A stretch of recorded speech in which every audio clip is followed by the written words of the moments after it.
How's it going, everybody? Welcome to a special edition of Catfish on Ice with your host, Chad Minton. We have a really special guest with you today, Greg Amundsen, who is Puck Luck Analytics, covers a lot of NHL projections, analytics models. This has taken us out of episode 212, where me and my co-host, Max Greenberg, really dove into some Preds analytics. But let's be honest, we're not as smart as the people who come up with all of these numbers and crunch all of this data. It has always just truly amazed me. And so it's really awesome to have Greg Amundsen join us today. How are you doing today, Greg? Yeah, I'm doing good. Excited to Thanks, man. be part of it. Yes, I've been wanting to have you on the show for a while, man. I love following you. Greg does a great job with his models, and let's get into it. We're going to really cover the Preds in particular, but to get us going here today with Greg Amundsen on Catfish on Ice here, want to ask Greg, how did you get into doing this kind of thing? Because when I look at your models and I look at your all of your analytics, it's way above anything I can even wrap my head around. And so really, how did you get into covering hockey? How did you get into doing this? Yeah, I mean, I'm in Calgary here and grew up and followed it for as long as I can remember. But kind of always been interested in the stats. And then during COVID, I took a certificate on data analysis and machine learning and stuff, and I started playing around with it on the side with some hockey data and just to see what I could do with it. And so it's kind of what started it for me. So yeah, it's been something fun to do and kind of get another angle at looking at the game. So. Well, the thing about hockey is there's so much going on. I mean, it's unlike any other sport. I mean, there's so many different factors at play to where you can't just go off the eye test necessarily. And so that's why people like you come into play and really give us a broader understanding of what's going on with the game inside the game. Everyone wants to go off the eye test. They want to go off points. They want to go off goals. They want to go off, oh, this guy scored this many goals. That means he's the best ever or whatever. But I mean, there's so much more. And I have a new appreciation. I've really gained a new appreciation for the analytics side of things in hockey over the last couple years, I would say. But just when I first became a hockey fan years and years ago, I didn't even understand that side of it. I just wanted to see goals. I wanted to see goals. I wanted to see fights. That's all I really cared about. But it's so much more than that. And so let's get into it first. So first of all, you can follow Greg Amundsen, our guest here on Catfish and Ice today, at PuckLuck83 on X, or as we would like to call Twitter still. Also, go to his website, puckluckanalytics.com, to check out all of his full range of NHL coverage when it comes to his analytics coverage. And so I want to discuss now your standings projections right now, Greg, in terms of the entire NHL. What are you seeing? I looked at your projections from December 10th, so that was before yesterday's games. And you had the Predators projected at 87 points. So I just want to get your overall outlook on what your standings projections are looking like for the NHL. Yeah, so really, I guess just a little bit of background on how they come together is it all starts from at the player level. So I've got some models set up that predict a sort of a set of player stats. It's all kind of based on 5-on-5 centric, I guess. That's 80% of the game is played there, and it really is a good predictor of long-term performance. So I kind of focus there and predict things that, from individual production, goal per 60 rates at 5-on-5 to on ice, expected goal rates, those sorts of things. So I kind of put that together, and then I take those and compile from there a set of team projections for some of the key team stats at 5-on-5 from those, and those are weighted by predicted ice time. Okay. So the players who are going to see more ice are going to have a larger impact on those team metrics that are predicted. And then those team level metrics are what goes into the model that predicts team point percentage. So yeah, when you look at the standings, you can see the results to date, the points that they're already in the bank, and then the forecast part is coming out of the model predicting team point percentage. So yeah, the Preds were I think I had them predicted at 87 points at the start of the season, and that's where they sit right now as well. So interesting. So they're kind of, I guess, as of now, they're kind of going right along with at least your preseason predictions based on your models. Before we get more into the Predators, I just want to get a more broad outlook on your Western Conference projections right now. And you're seeing a lot of the teams that I guess were kind of already expected to be leading the pack. You see the Vegas Golden Knights at the top of the Pacific Division with 106 points projected out, Colorado Avalanche. In what's looking like going to be a really fun race to the finish line in the Central Division with the Colorado Avalanche and the Dallas Stars. What are your thoughts on that on the Central Division right now? Do you think that the Avalanche and the Stars have been everything that people kind of expected going into the season? Yeah, I think and the Jets have jumped in there too. I think that's maybe a bit of a surprise, probably to a lot of people, and myself included. I expected Colorado and Dallas to be there. I think they've each kind of had their own struggles here at times through the first part of the season too. So I mean, none of them really look like like they're going to run away with it right now. So that's been interesting to watch develop here, but it does look like kind of a drop off after those top three right now. So yeah, definitely. The rest are kind of left battling for the wild card.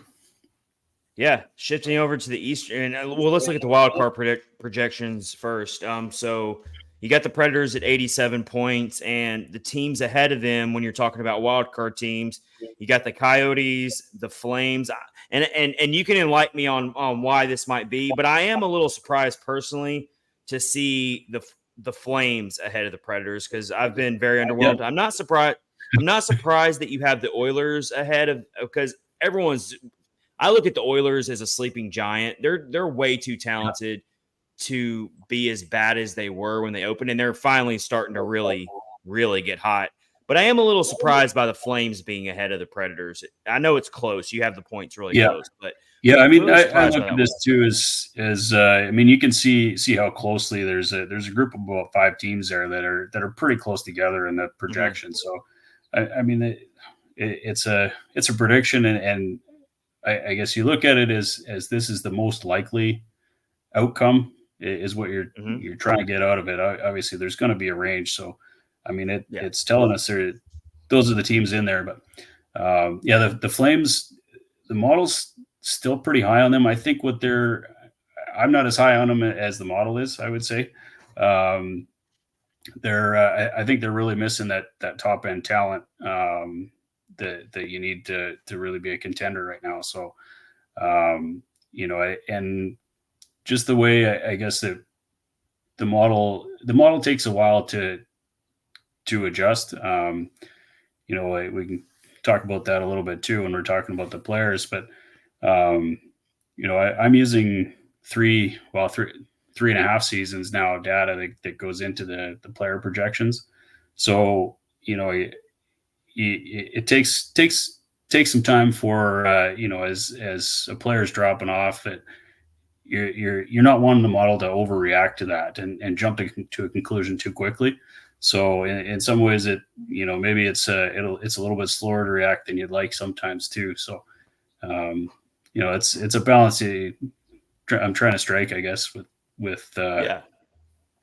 So I think they're in there and I think there's Nashville, Minnesota, Arizona. I think is right in there this year too. So they're in the mix, and obviously Edmonton's charging hard right now too. So.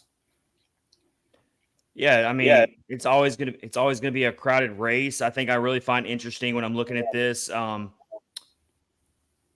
model's not high on the St. Louis Blues, even though they've been a team that is probably overperformed, I guess you would say, compared to what people predicted. The model's not high on them, only have them at 77 points. So that kind of stands out to me a little bit as well.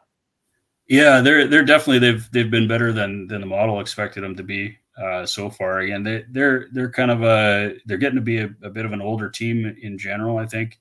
And I think we're seeing some of that that decline coming with some of their core guys. They've got a couple of good young pieces there too to maybe shift around and build around now. But there's definitely some challenges there with the older group. So going over to the Eastern Conference, Boston Bruins are right up there in your models, leading the Atlantic Division. Not a big surprise there. You got the Toronto Maple Leafs and the Panthers in your top three. And then in the Metro Division, you got the Rangers leading the way with 100 points projected. The Devils, who have been a little bit of a disappointment, I would say.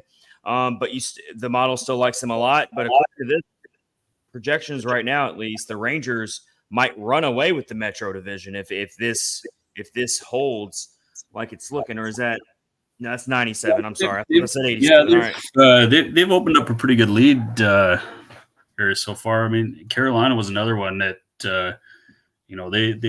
they've kind of struggled out of the gate relative to the expectations, I think. So, the Rangers are an interesting one too, in that they're built a little bit differently than what the model kind of recognizes as a strong team. Because I focus so much on the 5-on-5. The Rangers, they've for years now been more mediocre at 5-on-5, and they've got Shesterkin there. That cleans up whatever they leave, and then their power play has just been lethal. So there's some other things there that certainly help them out. Certainly in the regular season, and I think. What's interesting then is, trying to look ahead to the playoffs. And I think those are the type of things that sometimes can get you in a little bit more trouble as the sample size, shrinks down to a single 7-game series. A power play can go cold, and all of a sudden a team like that's going to be in troubles. Or a goalie you might not expect to get hot gets hot at the right time. I mean, a 7-game. That's why they always say, no matter what your regular season looks like, if you can just find a way to get into the party, get into the dance, even if it's sneaking through the back door, then that's why it's so hard for some of these teams these general managers to commit to a rebuild, is because they always feel like if they got just a good enough team, and the Predators have been victims of this for a long time, and it's got fans in Nashville just going crazy over it. You just feel like if you can get in, you always got a chance. And so I want to get more into the Predators now, because you put out a really good. I'm going to share it on the screen here for our YouTube viewers. Your tweet today regarding the Predators right now. And I got it on the screen there for the YouTube viewers, from Greg Amundsen, who we're being joined by with his Puck Luck Analytics. Great follow. Follow him on X at PuckLuck83.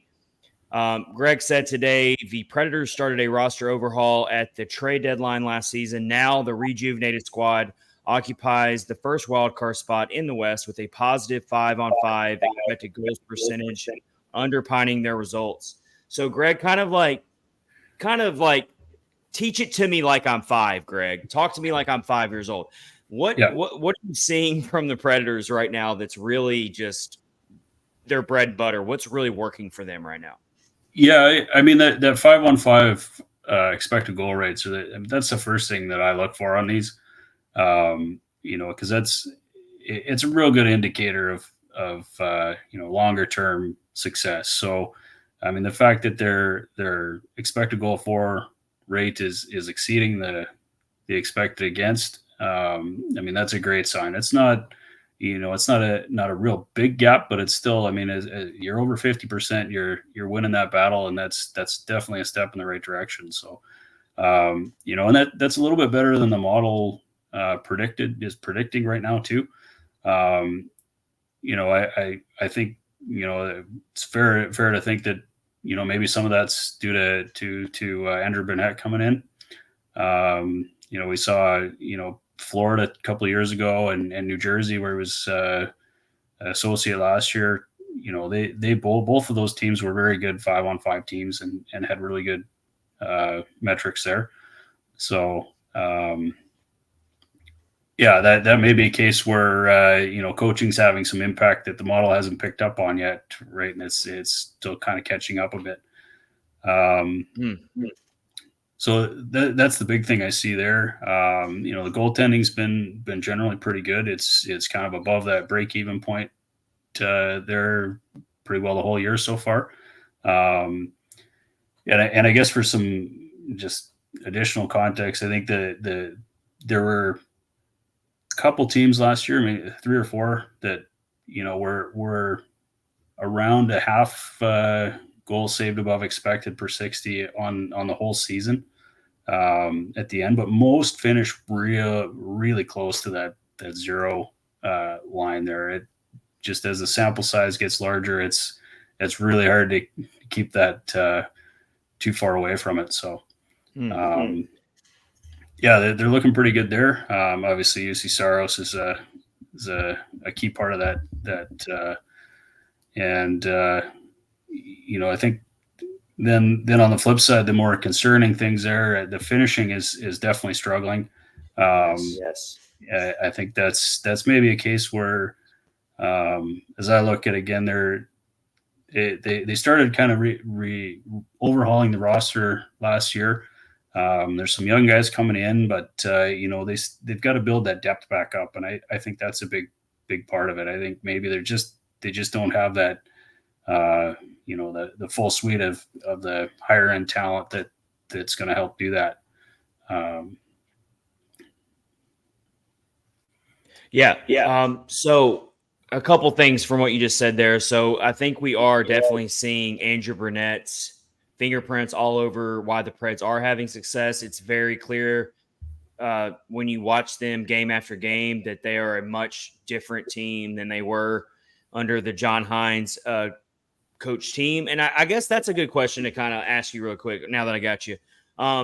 What do you think are some of the most obvious differences in a John Hines led team who's now coaching the Minnesota Wild? I know that he hasn't been there long enough to really know what he's doing for the Wild yet. But what do you think some of the biggest differences are between a John Hines-led team and an Andrew Burnett team? Because the perception is that they're completely different coaching philosophies. Yeah, I think definitely, again, it's still, we've only seen, 20 or 30 games here of Andrew Burnett in Nashville as well. But, you look back to the last couple seasons where he's been in Florida, New Jersey as well. And again, the 5-on-5, and I think they've been pushing the offense. Both, New Jersey last year, Florida the year prior as well. They created a lot of offense, created opportunities. Their expected goal for rates were really strong. I think in both of those cases. So, I think you come into Nashville, they've got this sort of kind of younger forward group now. They maybe don't have the same level of higher end talent as those other two teams did, but I think you can start to see that they're trying to create offense, and I think that maybe is the biggest thing I see. Yeah. That's what I'm seeing as well. I think they push the offense more. They have a more transition style game.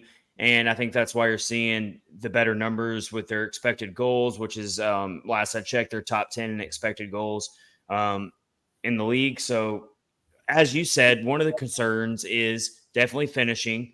We kind of saw that a little bit. They have some games where they completely fall flat offensively, and that kind of even though they beat the Canadians last night, that was one of those games where it was really UC Saros that had to just really take over. And what I've been saying for a while is the Predators are going to become a really dangerous team, not only in the regular season, but if they can get in the playoffs, if they suddenly have an offense that's one to be reckoned with, but they also have UC Saros starting to become the Vezina trophy caliber goalie that we know he is. So that's kind of what we're waiting to see. And then maybe they can become much better than that 87-point projection that they have right now. Yeah, for sure. Again, I really like what they did or what they started at the trade deadline last year. And again, you say like the constant, just try to get in and see what happens. I think, we've seen it in Nashville for a while. And I'm here in Calgary. We've been watching it with the Flames here for years as well. That just get in and anything can happen. And, I think the Preds that they started moving and kind of shifting their roster there, and you can see the younger group that's coming up. They're Evangelista and Tomasino, and those guys are they're 21, 22 years old, and those are guys that are going to grow for a couple of years here yet. So I mean they're kind of opening the roster space for those guys to start to get involved at the NHL level, and at the same time they've also added some future in draft picks and starting to work on that next cohort that's going to come behind them. So. Yeah, very exciting times for sure for Predators fans, not just now in this current season, but definitely down the road. A couple seasons down the road, they should be back into being one of those teams that can really compete in the Stanley Cup playoffs. All right, let's start talking about a few players here with Greg Amundsen of Puck Luck Analytics joining us here for episode 213, special edition of Catfish on Ice. So let's start with the two big ticket players for the Predators this year. That is, of course, Philip Forsberg and Ryan O'Reilly. What are you seeing from them in terms of why they're having so much success together as a pair? Because I feel like, me personally, and you can tell me if I'm correct in what I'm seeing, but I think that right now Ryan O'Reilly is bringing out the best in Philip Forsberg. Having that true dynamic top line center is really bringing out the most out of what really untapping that potential that Philip Forsberg's always had. Yeah, they're both off to great starts this year for sure. I think I think they've this is something that I'd like to try to find a way to get into the model, but at the moment it's not there. But I think they found a nice complementary skill set on that top line right now, and I think Gustav Nyquist has been a part of that as well. Yes. He's the Nyquist has kind of been the playmaker, and O'Reilly is he's become pretty well known for his sort of 200-foot game, and and then you got Forsberg, and obviously he's got the goal scoring ability there. So I think. I think they've found a nice combination there and it's working out so far. Kind of bringing out the best in everyone. Mm-hmm. Yeah, and one of the things about the Predators for a while is they had a hard time really, at least for a few seasons, definitely throughout the John Hines era, they had a really hard time settling on a top line to complement Philip Forsberg. And so I think one of the factors into the Predators having some success in the offensive categories like expected goals percentage is that they do have it. And I love that you just brought up Gus Nyquist, because I feel like he's definitely been overlooked in all of this success, because he is on that top line with Forsberg and O'Reilly, and Brunette's had him on that top line for like I want to say 2 or 3 weeks now, and Nyquist didn't start on the top line coming into the season. They kind of had to shift some things around and figure out what worked, and then they eventually put Nyquist up there, and Brunette has not gone away from it. So it's great to see. All right, let's see underrated Preds players. The entire fan base here in Nashville just loves Colton Sissons, and Yep. I mean he's a lifelong Predator. He's always been a workhorse in the bottom six, and you can't ever overlook those role players in the bottom six, the players that win faceoffs, block shots, forecheck hard. What do you have on Colton Sissons? Why? Because he's having a way better offensive year than anyone could have really expected. He's up to 9 goals. I think he's 4th on the Predators in expected goals for. What are you seeing from him? What's changed with him? Yeah, I don't know.